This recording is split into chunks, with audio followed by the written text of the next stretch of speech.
is Coulomb's force.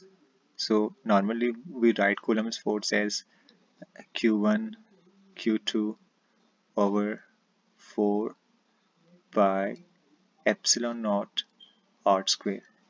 Here in this one, I will denote this as F1 and this as F2. So I'm writing here F1. So here in F1 you can see that charge on the nucleus we can consider as the one charge body, we can denote as Ze plus, and charge on electron we denote as E negative. So that would become Ze positive E negative over 4 pi epsilon naught r square.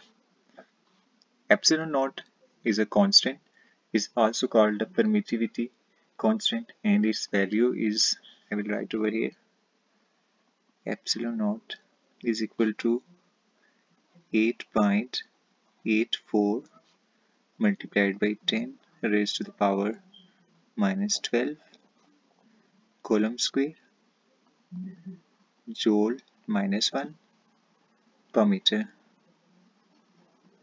And you can find out this constant value in calculator as well, but be careful with these units.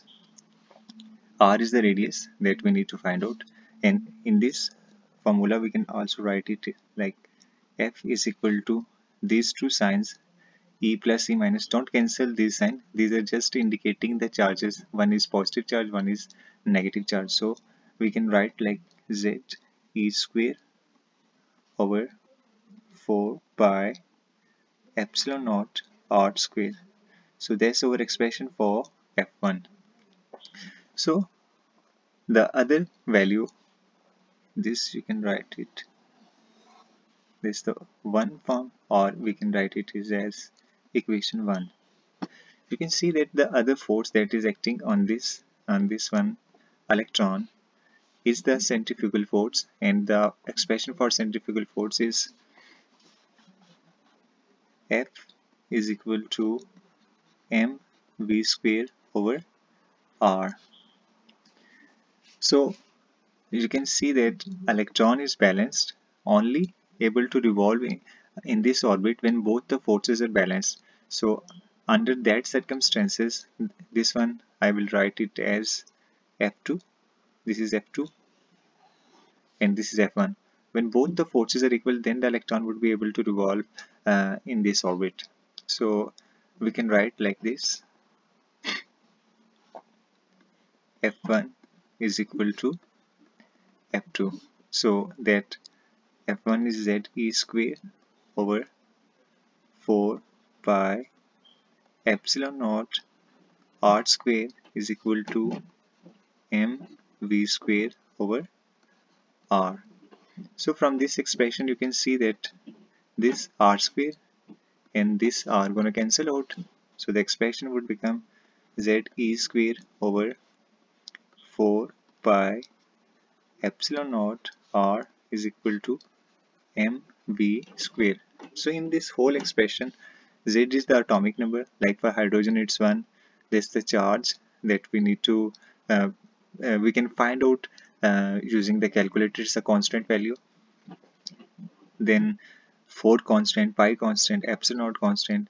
R is the value that we need to find out, that the radius of electron, and m is the mass of electron. V is the velocity of electron. We don't know the velocity of electron, so we need to find out the velocity. So angular momentum, we can find it from angular momentum. Angular momentum. So angular momentum is equal to mv r is equal to nh over 2 pi. That's the formula for angular momentum. And from here, if we want to find out the value of v, is equal to nh over 2 pi. This m and r will divide in this side, so that become mr. Here we need to find out the value in square, so we'll take square here. So the v is equal to v square is equal to n square h square over 2 square would become 4 this become pi square, m square and r square.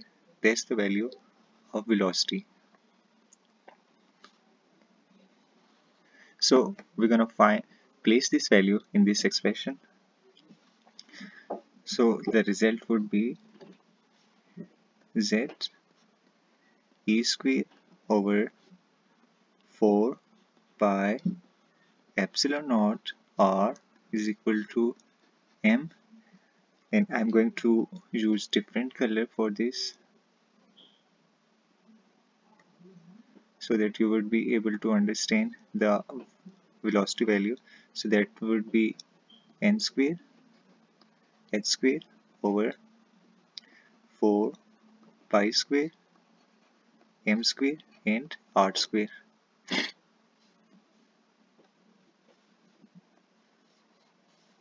So that will, I will enclose that bracket. That's the v value, v square value from that we have found out from the angular momentum. So you can see that some values gonna cancel out, like this pi and this pi square cancel out, this m and this m square cancel out, this r and this r gonna cancel out. Remaining what we are left, we can write like z e square over 4 epsilon naught is equal to n square h square over 4 pi m and r. And this 4 and this 4 gonna cancel out, and the remaining values would be z e square over epsilon naught is equal to n square h square over pi m r. So we need to find out the value of r. So all these three values will move to this side like cross multiplication, and this value will divide on this side. So we can write the values like this, or we can just shift this r on the other side, whatever is easy for you. So we can do like this: z e square over pi m r over epsilon naught is equal to n square h square. So we need to find out the value of r only. So this will multiply over here, and the other all values will divide over there. So the r would be epsilon naught n square h square over. So this value, this value, this value, and this value will divide on this side. So that becomes z e square pi and m. So for hydrogen, the value of z is the atomic number, that z value would be 1. So the r would be r is equal to epsilon naught n square h square over z, it become 1 e square pi m. So r would become, I am separating some values, absolute naught h square over e square pi m into n square. So these are all constant. This is permittivity constant, there's Planck's constant, charge on electron, pi is a constant, mass of electron is constant. So the all these values, when we put in calculator, the value would become r is equal to 0.529 angstrom into n square.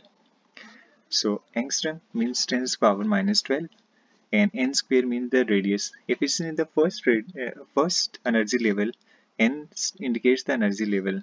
So radius of electron, if we want to find if it's in the first shell, so we can calculate radius n is equal to 1 first energy level. So the r would be r is equal to 0.529 angstrom into 1 square. 1 square would be 1, so the r would be 0.529 angstrom. So in this way, we're going to find out the radius of an electron of nth orbit. So whatever the orbit, we can place the value of n and find out the radius. So if you have any question, you can ask in the comment section. Thank you so much for watching.